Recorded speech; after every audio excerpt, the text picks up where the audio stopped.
Welcome to the Taille Unique Showroom, where we listen to you just the way you are. My dear models, today we won't linger onto the new collection.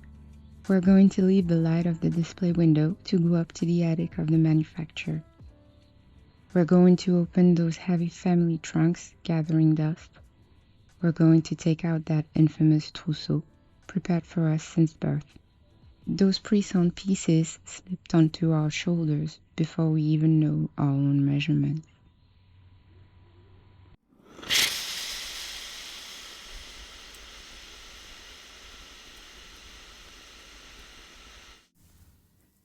A legacy is not just about material wealth, a name or old furniture. First and foremost, it's a garment, and very often when we put it on, we realize it's a winter coat that is far too heavy. A cut from another era, tailored for someone else.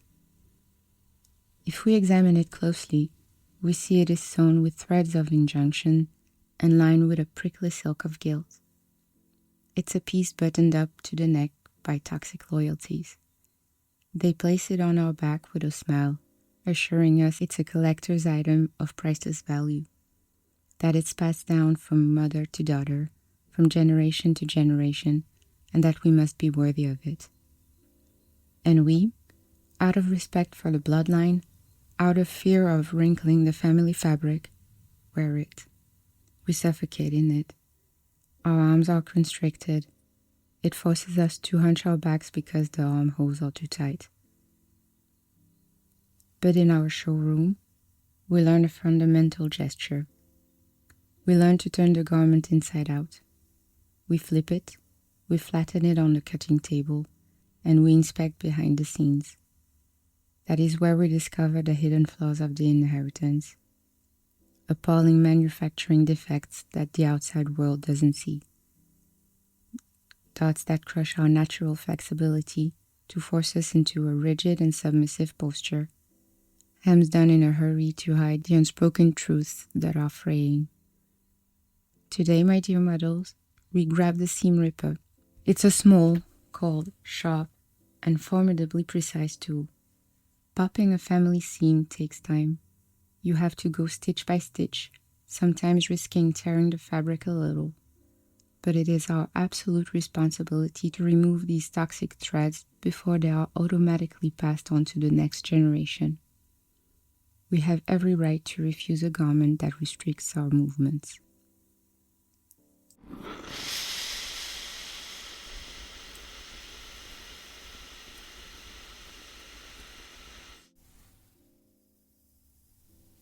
But here is the real question. When the main manufacturer, the direct bloodline, produces pieces that suffocate us, who do we turn to relearn how to sew? When the grand family workshop refuses to adjust the pattern, where can we do our own fittings? This is where we must push open the doors of the underground workshops.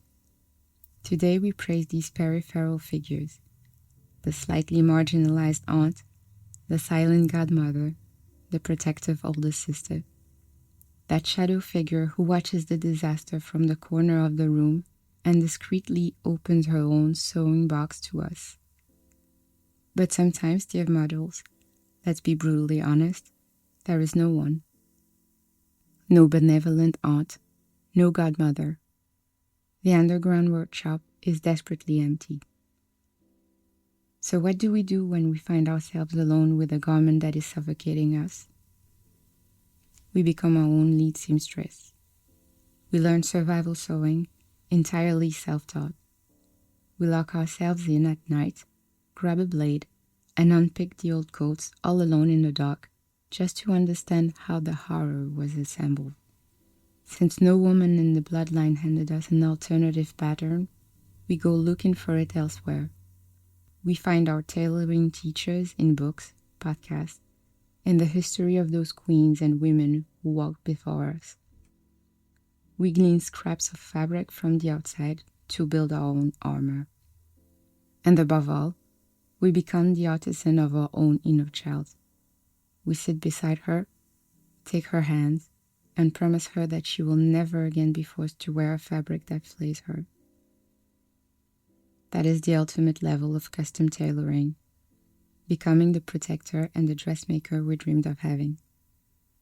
It is with this drape that we nudge the edges to restore ease to our lives, and that we regain our drape without losing our flexibility.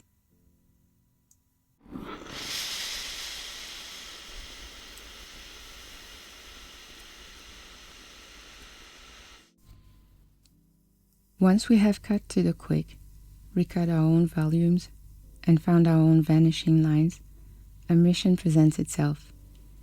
Since we have unpicked the manufacturing defects of the past, what will we, in turn, bequeath to the youngest members of the house? What will the new trousseau look like? We are certainly not going to slip in neatly ironed linens while waiting for them to conform to the ready-to-wear mold. We will not prepare a trousseau for a submissive good girl. No, we are going to bequeath them a true artisan toolkit.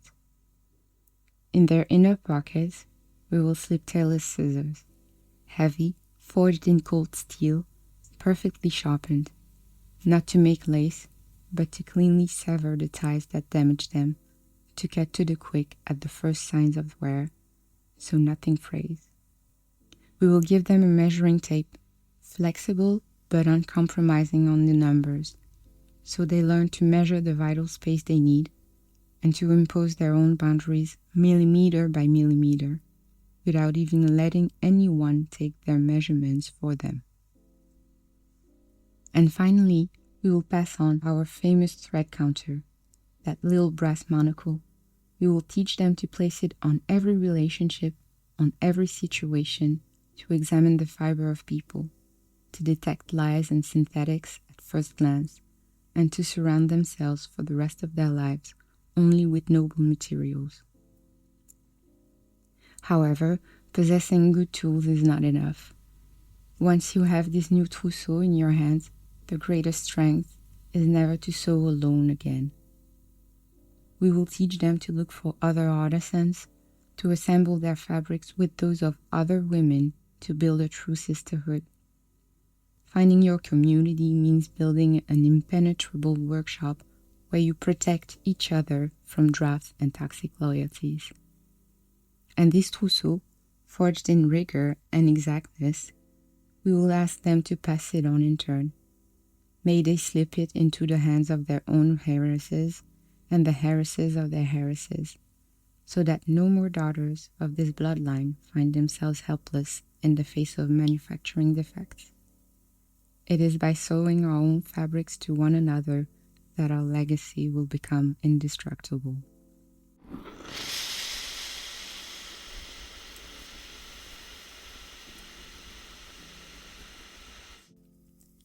Dear models, we place our lockstitch here for today.